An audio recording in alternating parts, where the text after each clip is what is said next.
Hey guys, it's your girl Boonie, and you're listening to episode 83 of the Boonie Breakdown podcast. The podcast where we sometimes cry, we always laugh, we might get a bit ratchet, but we're forever gonna break it down. Your source for all things responsible and ratchet.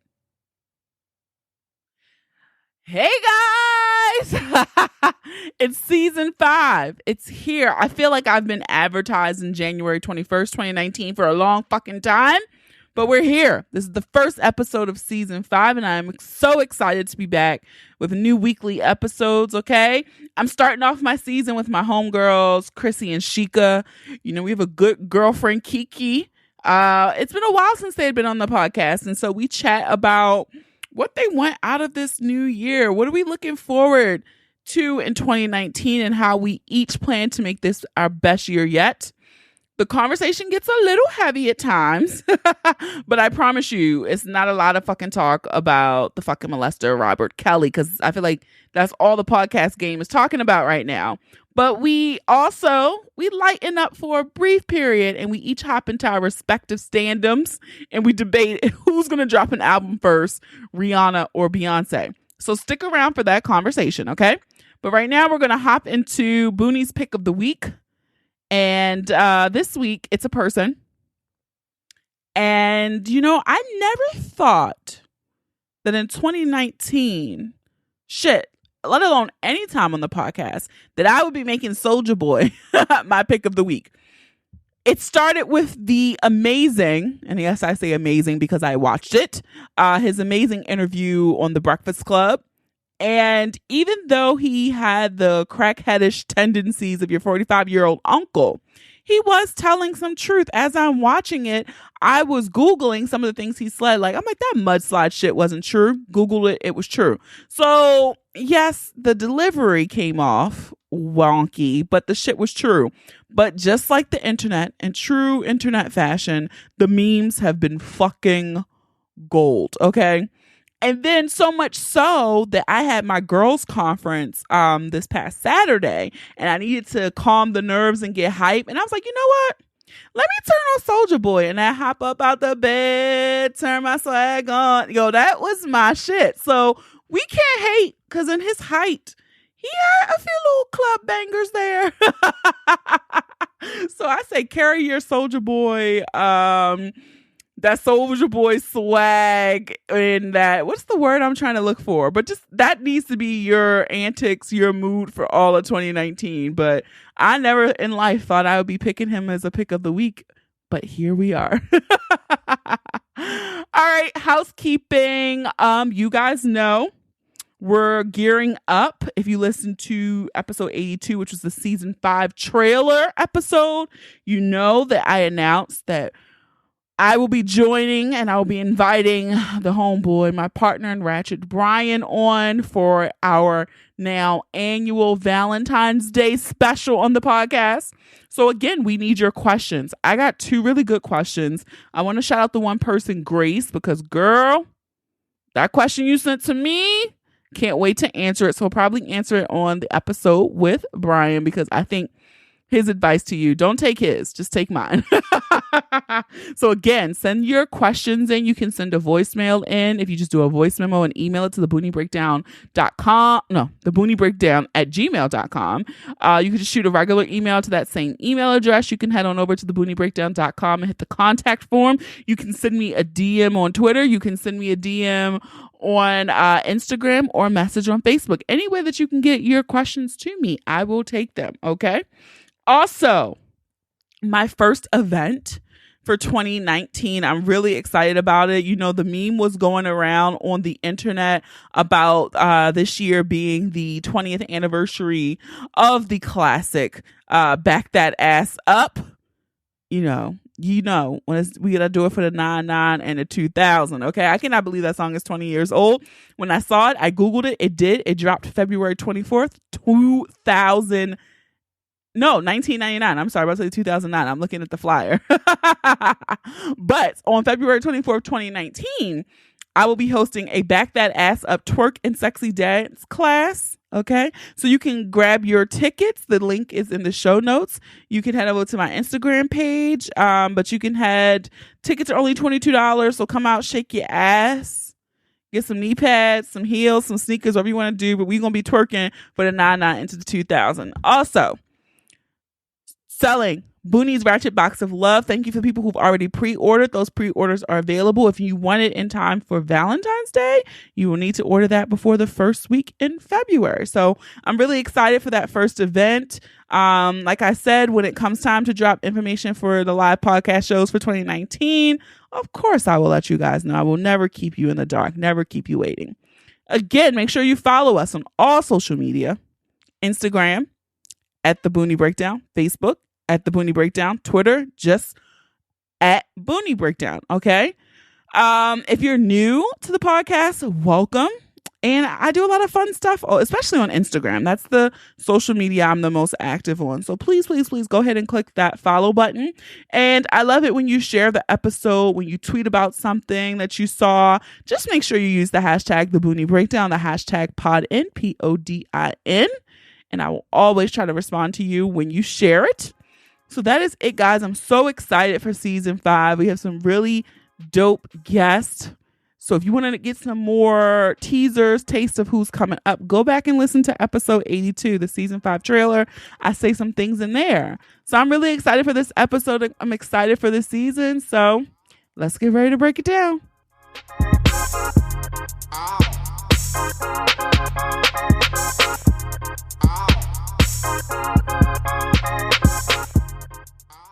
All right, guys, it's our first episode in season 5. So I had to start it out with some girl talk and have my girls, Chrissy and Shika, back on the podcast. What's up, y'all? Hey. Hi. It's been a long fucking time. Forever. Oh my gosh. I'm really trying to think. It has to be like October? Probably October. Probably. I was going to be dramatic and say 6 months, but I'm typically dramatic like that. It feels like 6 months. I'm not going to lie. Chrissy, we missed you in Amsterdam. Oh, listen, I have to make the next trip and I have to make the next Boonie Live. Yes. Absolutely. Yes. Yes. We had a fantastic time, as you guys all heard in the episode. Was that episode 80? Which was fun. Yeah, that was my first time traveling with Shika. She was cool. Yeah, it was a good time. I had it. Look, don't she was cool. Now I'm kind of like very adaptable like that. Like I've been on vacation with people I don't know and stuff like that, and it always works out. And I will say we had a grand on time, like not a snag, except for motherfuckers trying to break into my accounts, which I don't know what's going on with like security because I'm tired of being hacked. I have been hacked. They were definitely trying to swipe my credit cards. Like when I came home, there was a package at my house, and I was like, "Well, what the fuck did I order with my dumb ass?" And then I decided to look at my credit card because I hadn't even been using my credit card like that, and I saw it was like $600 fucking dollars. Oh my god! And I think whatever they tested, like whatever they ordered, the first thing they ordered from Amazon, they didn't change the address. So it came to me. And American Express gave me all my money back. But yeah, so they sent that shit to like Seattle. I don't know. They were doing like digital downloads for $60, $150. And I was like, yo. And that's crazy. Because somebody else I know just hit me up today and was like, girl, why they got my card? I missed the little small purchase. Mm-hmm. And they got her for like $300. Mm-hmm. Yeah, when we were in Iceland, they tried to get my PNC, but PNC does not play fucking games. They did not let it go through, and they just automatically like canceled my card. Mm-hmm. Because they had been calling me, and I think we were like in the Blue Lagoon or some shit. And they called me. I was like, wait, what? I was like, wait, what do you mean? Yeah, so I mean, besides that, it was an amazing time. So everything's going well on your end, Chrissy? Yes, 2019 is off to a great start. I had a family therapy session during Christmas that amazing. I love my therapist. Like she came because she has family in South Carolina that she was seeing and still drove about almost 2 hours to come do this session with me. Oh my God. It has been pivotal and breakthroughs, not only for me, but in the communication dynamics of my family. Like we still got work to do, but it was a really good start. I am down 53 8 pounds since Bitch, 2019. come on. I got 15 more to Okay. go. I am dating again and decent prospects. So, 2019 is looking great. Work is amazing, still crazy as hell. Busy year because I have a year-long series of anniversary activities in progress, but at least it's in progress instead of in planning. So 2019 don't owe me shit. It's going to be an amazing year. I'm going to be big fine. I'm going to get booed up and I'm going to get this bag. Come on now. Okay. All Those right. similarly aligned to my goals for 2019. Yeah. I too have those goals. Yeah, I don't. My year didn't start off so nicely, but uh, I'm hopeful. I'm still hopeful. I'm glad I have at least that. I'm really not into the holidays anymore. I don't enjoy it as much. I have some family dynamics that too need to get sorted out. And I've just gotten to the point where it's just like, hey guys, I think you all know me by now. I'm not the one to fake it. You know what I mean? I don't do it well. So either we will discuss or I won't be around. And that's just, what it is. But we did have some breakthroughs. I think I noticed me and my dad have like a different relationship now. My dad was one of those dads that was around, but like not there, not present. Gotcha. Yeah. But I found that when he and I have conversations about things, I notice his guard is like that, like he be cussing and shit, like we homies. But we have a different relationship, and him being able to feel comfortable, I think, expressing with me because he's not that expressive. uh I appreciate that, and that's something that's new. So yeah, I'm hoping we can like work through some of those issues That's awesome. all around. But yeah, 2019, like the end and the beginning was shaky. I ain't gonna lie, but I'm feeling better as of now, and it's only look, we're only a month in, so it didn't take me that long to get out my rut. But Good. going in, it was like, who child? I don't know. I Yeah, don't I'm know if I'm like, ready. yeah, 2019 is looking up for me. I said, 2018 was a bomb ass year, and I hope that 2019 turns out to be everything that I'm working for. Um, Boo and I made it a year. Yes. Crazy. Very wild. Yeah, some good shit's about to happen with the Boonie breakdown, which I'm excited about. And so, yeah, I need to get like Chrissy and get this fitness shit kicked into high gear. It's funny because Boo works out every day. And so I've been going to therapy. I started back up therapy. I told the podcast that. And my therapist was like, yo, you're so ready for all of this shit. And you're so ready that the universe was like, oh, bitch, you think you're ready? All right, here. And yes, my therapist cussed at me, which is why we're the perfect match. I love And so that. she was like, you think, all right, the universe is testing you. And so my homework over the next couple weeks is learning how to be vulnerable and accept love the way people are choosing to love, like how they are showing me their love, right?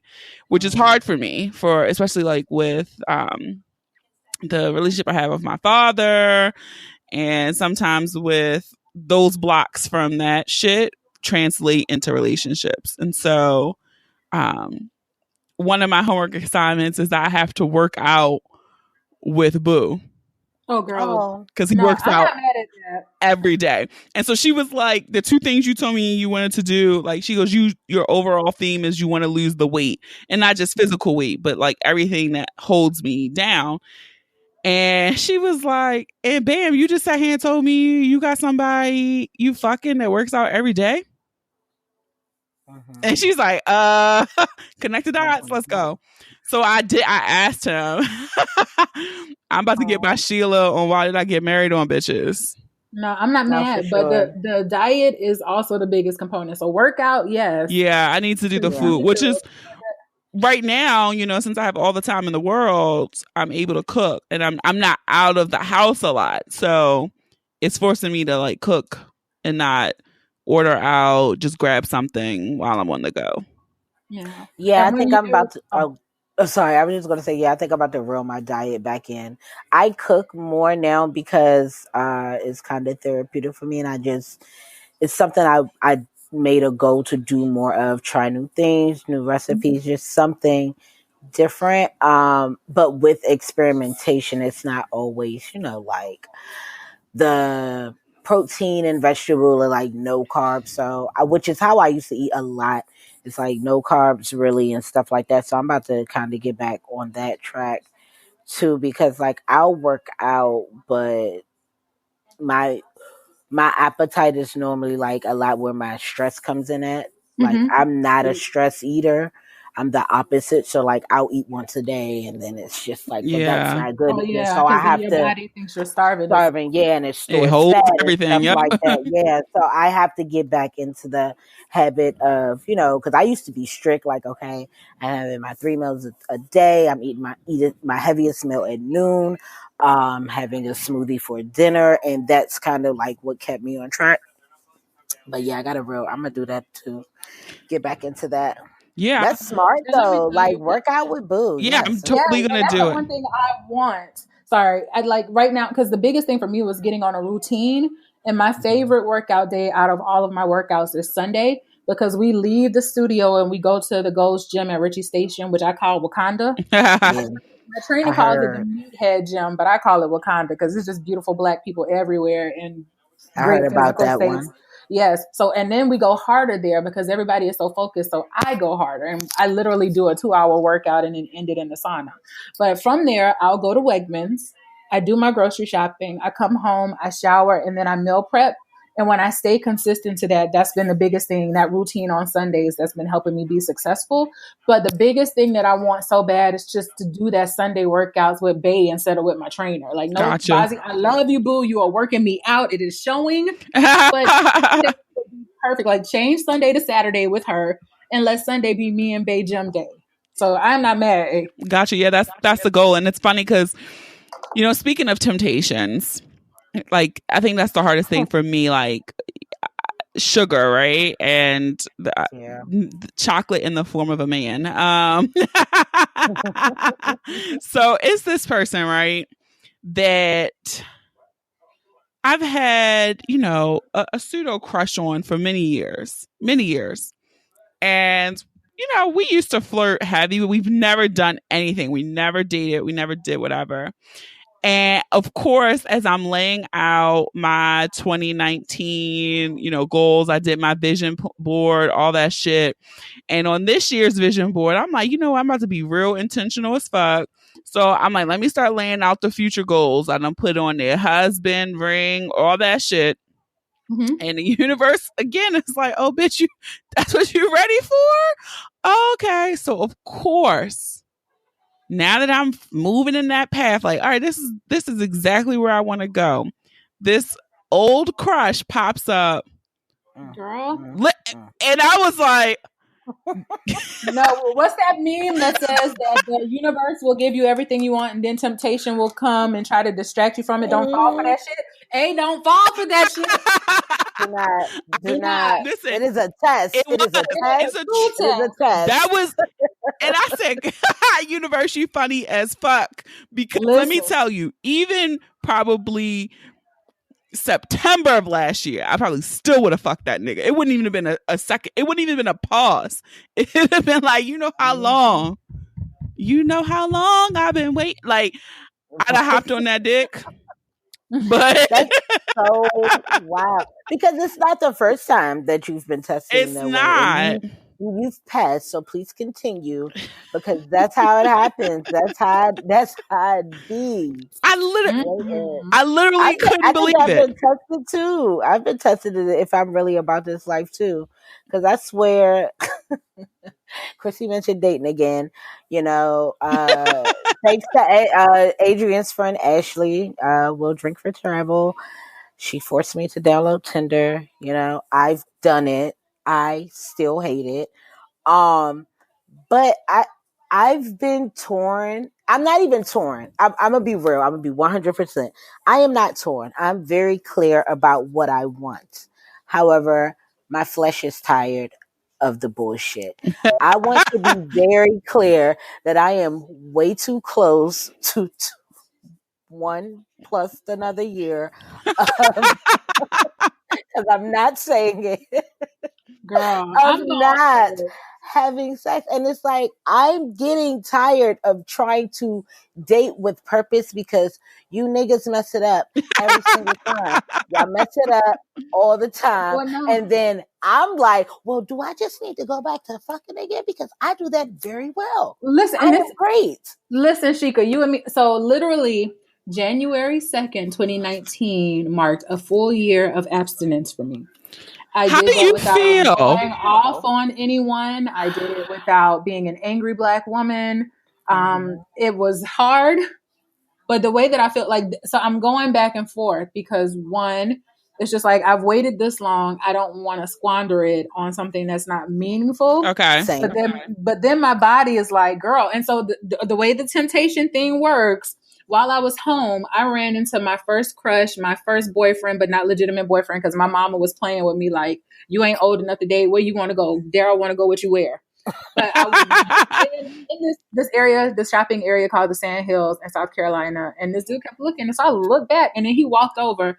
And it was this guy literally like from 13 years old that I had my first crush on, still fine as fuck. Wow. And stayed in the store with me for 2.5 hours. And I'm just like, ooh. But okay, I'm not going to do a long distance relationship. So what's the reality of what's going to happen here? And then an ex that whose member I used to call Big John Coffee been on my line since no, for real, since like Christmas Day till now, like daily text conversation. And I'm just like, so again, about those tests. But again, I want to stick with it. I don't, not to say that I'm putting a me too pick me kind of thing on it, but I really don't want to have sex again until I'm in a committed relationship and I'm invested in building something, because the sex part is easy. It is. Exactly. It's extremely easy. Yeah, the vulnerability of opening up is not, and I miss that, and I miss that part the most. So that's worth waiting. And it's funny that you missed that, because that is like the hardest thing for me to do. Like, and that is what I'm working on in therapy is, and I'm reading right now Bell Hook's book about love, all about love. And she says in there, and I laugh, I'm like, my therapist is going to love this. But she says, like, you know, the hardest thing why people aren't successful in love is because they don't want to take the risk, right? And pretty much it leads back to being vulnerable, like to open yourself up to somebody. No one wants to take the risk to do that and be successful in love. And she was saying you can't be successful. And that's a word, right? Yeah. And listen, but once you get to the other side of it, I posted something a little while ago that says, like, when you are able to break down traumas in front of a person and they accept it without judgment, like that's the most beautiful thing. So when you get to the other side of it, you know, it is amazing to be able to trust a person, to be able to support you and know you for who you are and everything that comes with that. Yes. And accept it. But so again, therapy was key for me with that too, Adrian, because again, I attributed my trust issues to being a Virgo and not really, you know, people got to earn it, but it also was linked to some life occurrences that I didn't even realize.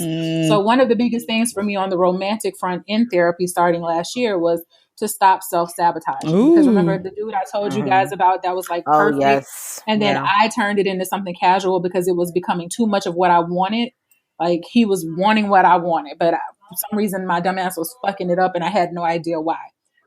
Ding, ding, ding, therapy. But one of the things that she said that was really key for me, because I was like, I'm not dating. I'm going on sabbatical. And she was just like, healing isn't a destination. It's a continuous process. And that's the word. Wait.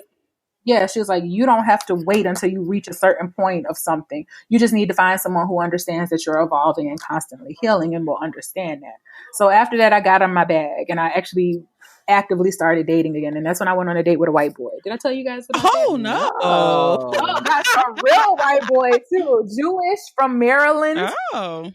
Thinks his family isn't racist. I don't know for sure. We didn't get there. But he was my re-entry into the dating world. So Jewish Ben, thank you. It made me, and I intentionally went out with him. One, because I've never gone out with white boys that pursued me seriously. Because one, I always thought they were like thinking like I'm a fetish, like let me try this black girl. or they were white boys that was trying too hard to be black, and that don't turn me on. Like, be Ben. Be Right. super white, be you, be authentically you. So I never did. So part of me going out with him, even though he's really attractive and is a good candidate, but the biggest thing that prompted me to say yes to him was just really getting the opportunity to get outside of my comfort zone. So I'm dating to date, because a lot of times people will say once men kind of get the energy that you're being pursued by others, more of that energy comes, and that shit feels so real right now. Yeah. So Yeah, and that's every date. yeah, and I think that's where my battle, because I know that I can be vulnerable with people I care about, but I tend to have a certain wall up with men, and it's not that I can't be vulnerable, I just won't.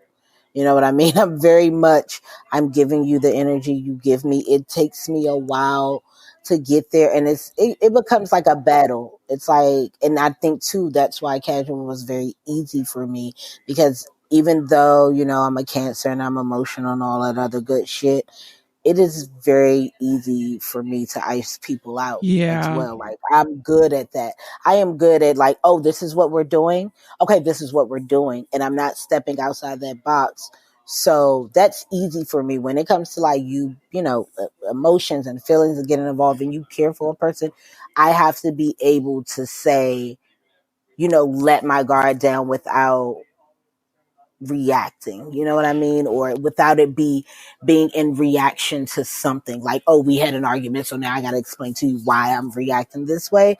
I would much rather, to, like, be okay with letting someone in, because I do agree, like, not taking the leaps and the bounds and the jumps won't get you anything that you're looking for.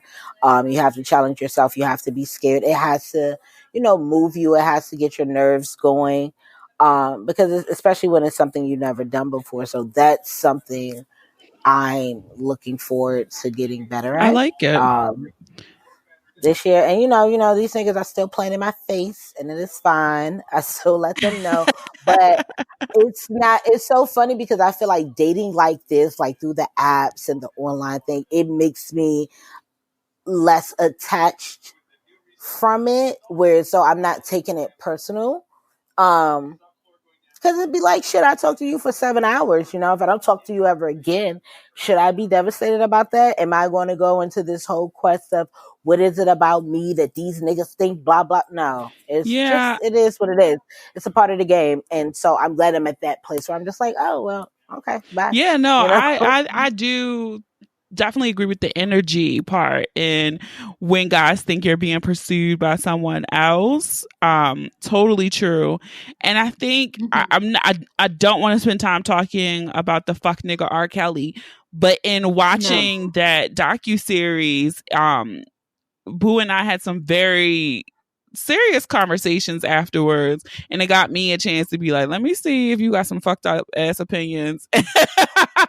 Right. And I need to cut you loose. But I also opened up to him about some trauma that I had experienced as a child, and the way he received it and the way he responded to it, I was pleasantly surprised, because it was super scary in doing that, right? Yes, that's growth, Boo. Big time. Those are those walls that build real substantial relationships. Yes, Boo. So I was like, oh my God, am I really saying this? You know how you float out of your body sometimes, and you're like, what the fuck? Like, shut the fuck up, especially as a Sagittarius, because I just sometimes talk. And I was like, oh my God, stop. But I couldn't. And it was weird. Yeah. And I'm looking at his face like, okay, well, he's not like. But didn't it feel so good? It did. So that's amazing. But yeah, I just think as I'm reading this book more, and my therapist gave me a homework assignment on watching Brené Brown. She did a TED Talk on vulnerability. And I had another homework assignment since then. But this has been the themes. And I laugh because I had this book from Bell Hooks on my Amazon wish list for months, but I never ordered it. And then I finally, after listening to this, I was like, let me ask for it for Christmas, and I got it for Christmas. So I'm diving into that. I still haven't read Michelle Obama's book though.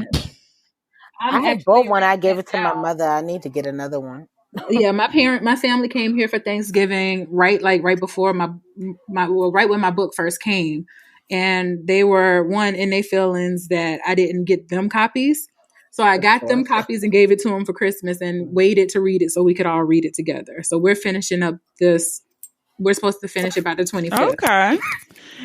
Yeah, but Aaron, I need you to send me that TED Talk if you haven't already. I feel like you sent us. I might have, but I can always send it again. But it is worth watching because I've watched it several times since then. Oh yeah, you did. Yeah, and I think too, like the conversation too. Like I think I saw a meme recently, and I think I'm all for this space, and people are trying to be healthy, emotional creatures. And it was like, what's the hardest for you to say? And it was like, I apologize, I need help, or I love you, or I'm hurting. And I know for me, like out of those choices, the first biggest one is probably I need help, and then the second one is probably I'm hurting. Because I don't like to dwell on things. So I acknowledge what happened to me. And this is what I've done with a lot of things in life, thanks to therapy. I've pulled this out that this is my behavior, is that I acknowledge it. I allow myself to feel it for like, I do this still and I'm trying to break it, but I'll be like, okay, you can be angry for 30 minutes. You can be pissed for whatever. I put like a time limit on it. And when it's done, pack that shit up and move the fuck on, right? Because life goes on. And so I'm trying to find a healthier way to cope. But those are probably my two. No, not cope. Yes, heal. Because that's the difference. Because we've been coping, and that's why it's push it down, get over it, don't focus. But healing it truly is looking it dead in its face and then taking the necessary steps to be able to really move past. Yeah. I'm definitely a sit in the hurt. I sit in it. Like I might isolate myself and just be in here wall sliding all through this motherfucker. And one of my favorite things is to cry in the shower. But yeah, I realized, because I didn't think I did. I was a push down person but I also became the explosive person. So it's like once I'm triggered enough and I have reached a point of it can't go down anymore, I then react, and then I look like, oh, well, what the fuck is wrong with you? Because we were just talking about pancakes and here you are flying off the handle. Yeah. And it's like, okay, I didn't want to be, like I couldn't be that explosive person anymore. So my alternative was to just sit in it. It's me more so sharing with others that I am hurt. I would just like vanish, for a little bit. And, most of the time, if you don't hear from me, I'm probably, sitting in some shit. And that's just, who I am right now. Again, like I was telling y'all before I switched my insurance, we got back from Amsterdam right as open season was ending. So I'll be looking for another therapist. I have a couple of candidates. Just to go somewhere else so that I can work on those things, because that's something, despite, whatever's going on dating or romantically, I have not given up on myself. As you shouldn't. Stop doing the work. No, exactly. And that's what I think everybody should know. Like, no matter, like, this shit, life shit gets rough. Yeah. It's never going to be without a rough patch. It's never going to be super easy. No matter what you get, there's always something that's going to possibly bother us. I just want to make sure I have all the correct tools and that I'm moving through my issues and like becoming a better person in the process, because I do believe I'm very self-aware, but I'm to the point where I get irritated where people are extensively, especially with bad qualities, are like, well, that's just who I am. It's like, oh yeah, I hate that. That's not, and it's not fucking cute. And you don't have to be that just because that's who you are. No, self-awareness. You know what I mean? Yeah. Is key. And then also being able to be accountable for your shit and own it. And that's a big thing. Not just saying that's just the way I am. And for me, just I'm indifferent. I feel like emotions are weakness. So I'm having to change that thought of feeling like it's okay to have an emotional reaction to something, or it's okay to have sympathy for people who are sensitive and emotional. So that's one of the things that I am working through. And there was another point I was holding on to that I forgot. I want people to realize that therapy is healthy for everyone. You don't have to have Yes. dramatic or traumatizing life experiences to feel like you need a therapist. Some days I go in there and I talk to her and we forget about my deep shit and we just talk about the white bitches at work that's getting on my nerves. Yes. Yeah, say that. It's healthy, period, to have an unbiased person to talk to help you walk through and process things, even if it's something as simple as a workplace frustration. So I posted a little while ago on my social media, but I'll repost after I promote this episode. Therapy resources for both Black men and for Black women. Because again, one of my big sisters is a healer and a counselor, and she's doing some really important and really great work. And she did a TED talk about the dynamics of the relationship between she and her mother. And now she's doing a training course for it to kind of help women rebuild their relationships with their moms. And I think it's awesome. But one of the things that she said was something around the fact, like, we are the generation that are healing the traumas of our families. We are the daughters that are saving our mothers. Listen, Linda, listen. But when she said that, I was just like, listen, whatever I can do to support you in this, because again, it's important and valuable work. And there are so many traumas and so many things that have been decided for us as a community just because of the circumstances of us being in this country. And then the R. Kelly story and how people respond to that, it goes even further. Why for generations and generations, Black people have been protecting these predators, oftentimes because they're in the family, and that leads to a continued cycle. So I think it's really important that we're talking at every opportunity we can about reversing that. Yeah, and two things when you said that. The first thing was, another resource too. I got to shout her out, Dr. Joy from Therapy for Black Girls. Yes. She does amazing work. That's what I've been using. Oh, that was the resource. Oh, it's perfect. Yeah, like she's so amazing. That's who I've been using. Her website is. It's funny because my therapist is actually on there. That's not how I found her, but she's on there as well. So it's really great resource if you're looking for therapy. And also the other thing was, it was another meme I saw back to that, like, generational trauma shit, and it was saying like pain travels through family lines until someone is ready to heal it in themselves. By going through the agony of healing, you no longer pass the poison chalice on to generations that follow. It is incredibly important and sacred work. And let me tell you, you just said earlier you went to therapy with your family. I too have gone to therapy with my mom. I would like to do that on the other side with my dad and siblings, etc. And I feel like it allowed me to see my mom. It allowed me to see the things that shaped my mom to make her who she was, right? It gave me another lens in which to look at my mom, and not to look at her as my mom, but to look at her as a woman. As a person. And so often we just get this, like, that's my mama, right? But it allowed me to look at her like, damn. Like, and that was the thing.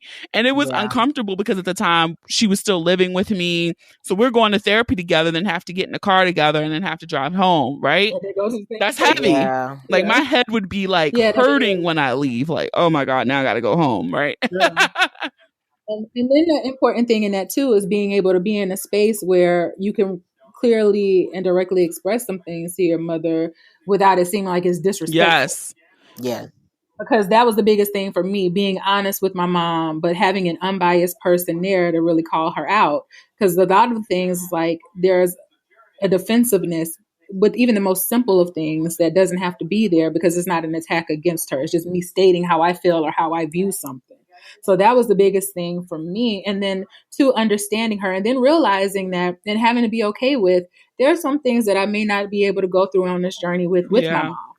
But I have to understand that she has her own work to do, and it's up to her whether she does it or not. But I can still move forward in the work for me, understanding and knowing. Yeah, and I do think that was such a critical thing in the progression of, especially where we were transitioning to what was happening in our relationship. And that shit that just gets passed on, because I did this to you because it was done to me, and not even realizing it, that's just deep. It really is. And so It I do really is. appreciate all of this. Like I know sometimes like I joke on like I hate those trigger buzzwords, you know, everyone's on the self-care and whatever the fucking word is of the moment. So those kind of make me laugh, but I do appreciate the people who are really in it and trying to do the work for themselves to heal themselves. And yeah, all more of that in Absolutely. 2019. So Yeah. Like if it has to be a trendy word for the motherfuckers yeah, to you do it, know, I'm Hey, all about that too, but it just makes me laugh because everything is. it is so. It's and the everything. crazy thing is too, I think the Everything. other thing that bothers me about all of that space is that it's prime. I want more Black people to get coin off of it because I Yes. just feel like these white women have co-opted this shit and they are getting fucking filthy off of what they stole from Yeah, us. and so yet it's again. like when I see the Christinas of Om Noir and Tracy G and all of those people, like, come on, get this coin. Who banned it? Yes, Nikki. Mhm. Was it Nikki Yeah, like Floss? I can't remember I'm Nikki. so excited about them moving into that space to get it because it's valuable and I'm Yes. more inclined to To support connect us. with somebody who looks like me. Me So, too. yeah. All right, I got a random question. I'm totally going to flip the script because we got real heavy, and I never plan for this shit when we do We this. didn't plan it. We did not. So my question is, who's going to drop an album first, Beyonce or Rihanna? Listen. You know what? I wanted to be Rihanna, but Rihanna is also about to drop y'all some shade, so that might Right. not be her focus right now. But Beyonce actually had album title rights and stuff purchased, like right when the On the Run 2 tour first launched. So ain't no surprise. You know, I don't know how far ahead in the game she plans, but we know she's strategic. So ain't no telling when it's coming, but she's already preparing. Yeah, you know, I thought Fenty music was I'm like, coming. where the fuck is the Well, Fenty music? I think it might be. now, but Yeah. She is She's going to trolling troll us like fuck. She's going to troll us. and getting a good laugh out of it because people really Yo, dig I just mad. every time. Yes. Look, Adrian sends me a DM because I be in the bed 9 times out of 10 when Rihanna's trolling everybody on Instagram, and I wake up and I'm like, Yeah, God damn it, she just keeps I playing love with that us. she literally And now makes I sure that we laugh. sees that she's in a studio. And then she mutes that No shit. volume. But she's dancing and singing along. I'm like, you bitch. Look, I stay trying to read her lips like maybe if I could get a fucking lyric. God damn it, Rihanna. No, she's really playing, but you know what? I want her to get all her buckets. You know, I'm feeling now that she might fuck with us in the spring. Like I feel like Rihanna may not be fucking with us till the springtime. I don't know. Yeah. I don't know. I do think. But I don't know if she will want to do promo in the I spring. don't know. So like, but the album is definitely going to drop before Crop Over because she normally goes to. Yeah. It has to. So I know it's going to come maybe in the summer. I don't know. I was holding out for January because Anti dropped in January, but I don't know. Beyonce, on the other hand, that bitch can only tour in stadiums now. So she's going to have a tour in the summer. Yeah, she's not playing. She's not playing. Which I'm not mad at. Y'all know she couldn't have snatched the tax. Yeah, so her Beyonce's is probably gonna come sooner, actually. Right. I think she's definitely gonna come before. But it's fine. It's fine. You know what? Rihanna has been doing whatever she wants to do. Beyonce as well. You know, I'm just going to let them do their thing. And it's so funny because I tweeted something. I was in New Jersey and the Calvin Harris video came on. And it's so funny because I was so fucking excited to see like Rihanna in the music video. I was like, you know, this isn't new. Why are you so fucking happy? And I was like, I just am waiting. So I put it on Instagram and a lot of people was like impatiently waiting. I saw that. Like, come on. But I cannot let her know this because she will fuck around and make us wait for another 6 weeks. Like, and one of those fan accounts on Twitter, I wasn't the one that snapped that caught the picture of her wearing the Fenty sunglasses. It was one. It was another one, but they saw all of the trademarks that she has applied for. Yes, I saw it before. And those shades are gonna be lit, and I'm going to buy. Oh my God, I didn't even know Yeah. about that. The ones that You she know, has I've been off the internet a lot. Yeah, and I wonder if that's why because I also saw something about her suing her dad because he was using the name Fenty for I business saw purposes that. and profiting. I saw that. But I wonder if it was because he was replicating Yeah, so that business or when I something that read, she had plans yeah, I to read do. the And he was detailed doing like article. He was like talent. using her too. It was like an entertainment management company. Yeah, so it's like Yeah. her name that she made it. They thinking that they'll be affiliated with Rihanna in some way. Sounds very Right, but Matthew Knowles-ish. look, she's Yeah, bitch. Rihanna's not out here I'm playing with not her fuck fucking for the daddy. fuck She's like, shit. listen, $75 million and get the fuck on. and I still take a picture with you when I come to Barbados in the summer. But Exactly. fucking quit playing. Yeah, I don't know, like Right. if she really does drop all the stuff that's on that trademark, like goddamn bitch. But do you know what? Rihanna is setting her and Majesty's children up for life. And I'm not mad at her. I mean, she has the greatest mentee to be able to help her do that. Yeah. So listen, get your coin, because we know she's definitely moving smart. Yeah, this shit is fickle. I could see her being like, all right, I'll give y'all R9 and R10 will be it. And I'm going to do. And she's on 30. I mean, because it's been what? It's been what, 3 dropped years? 2016.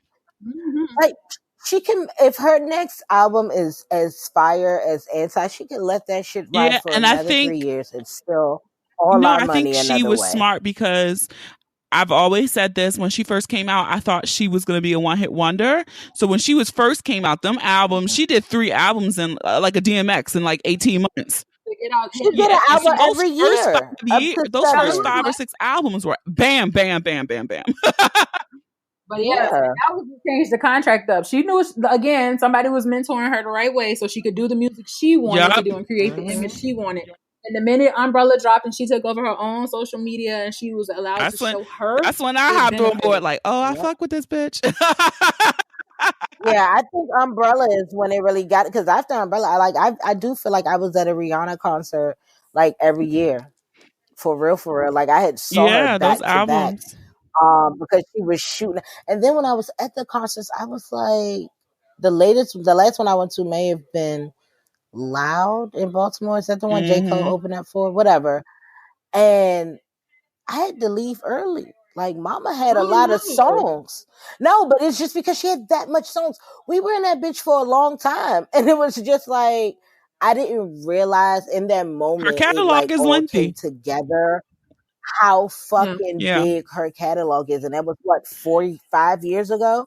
If she tours again, I'm going to go. I think you'll enjoy it. I've saw now 3 times, and I'll say, you know, like I say, you ain't getting no. I don't expect the Beyonce production from anyone else, right? No, I wouldn't go in. But to see her growth over those 3 tours that I saw, Anti was, I was proud of her. Like, and I did not. And the person I went with, it was their first Rihanna concert.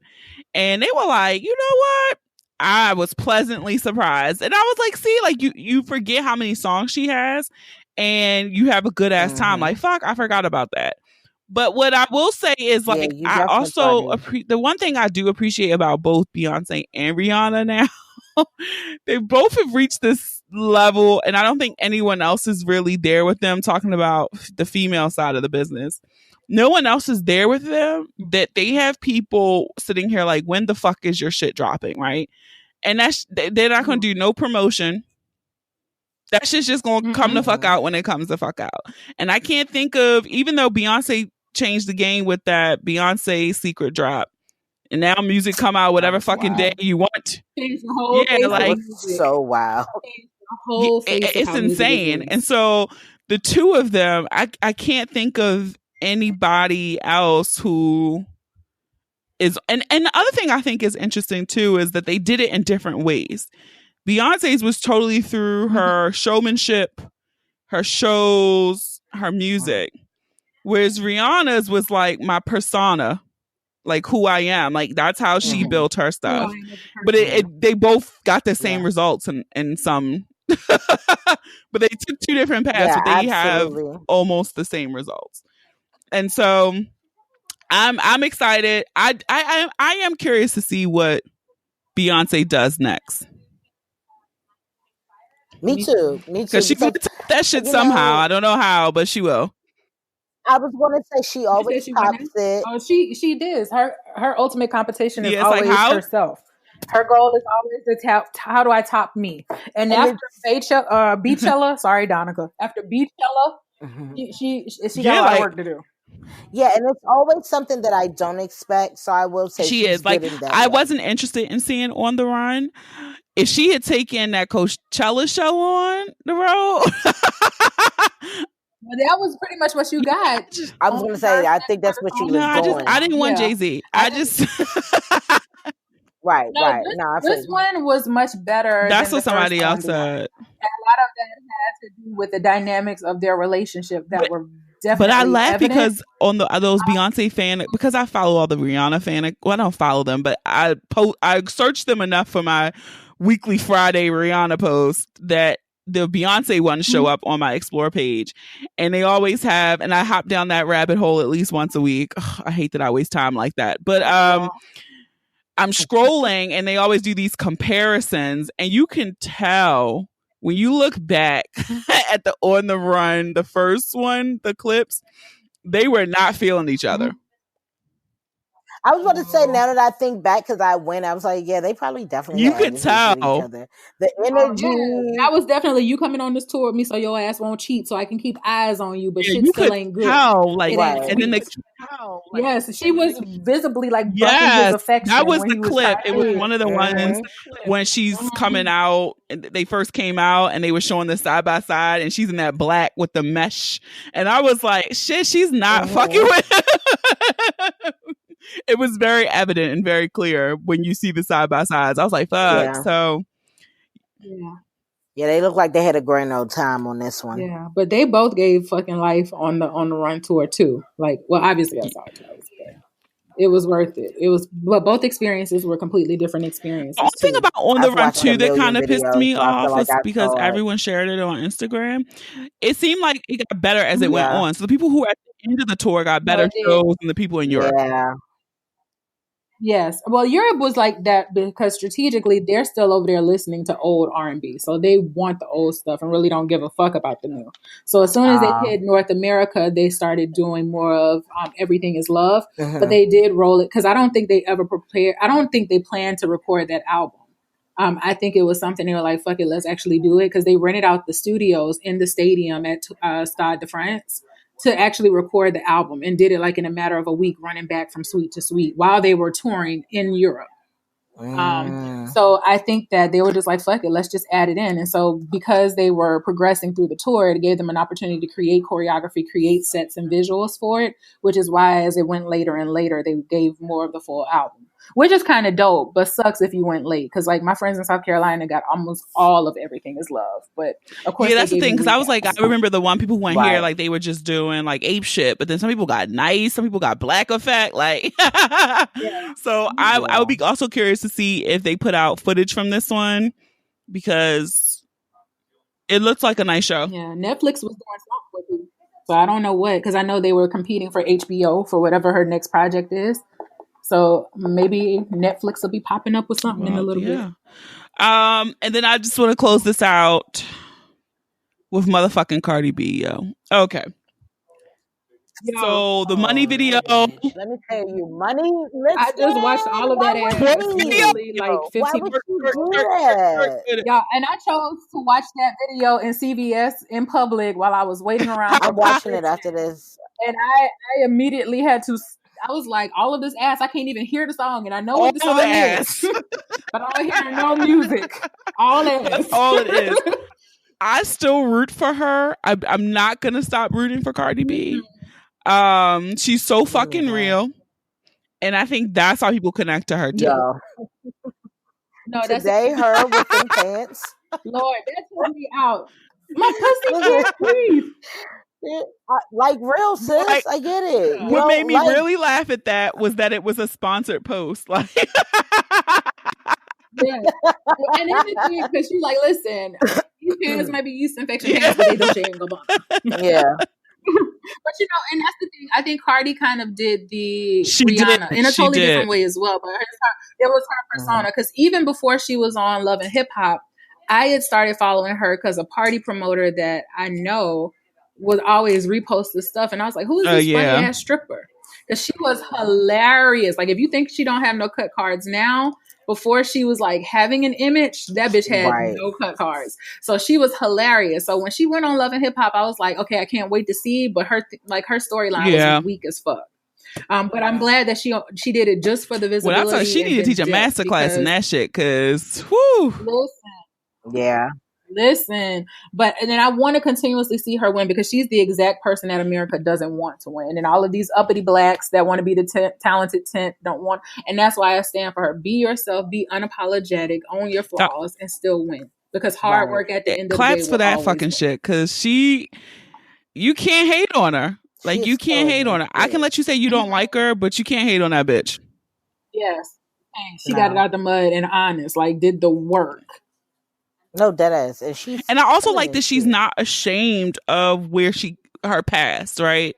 Like, she's like, look, I'm gonna do a video and I'm gonna let y'all know I was a stripper, but that shit gonna be classy and fire as fuck.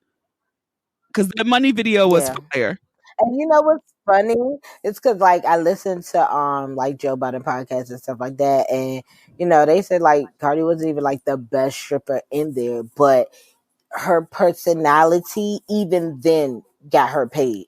It was like, you know, Cardi wasn't like super, you know, extra skilled on the pole, but she showed us in this talking to him. Exactly. But in this money video, though, I cannot deny that she fucking murdered that shit. Yes. She was fire. And that's part of the reason why Nicki's upset, because her ass will not act right. And then this is the thing, and it's not just the assets. Like, Nicki came into the game on a complete and utter gimmick.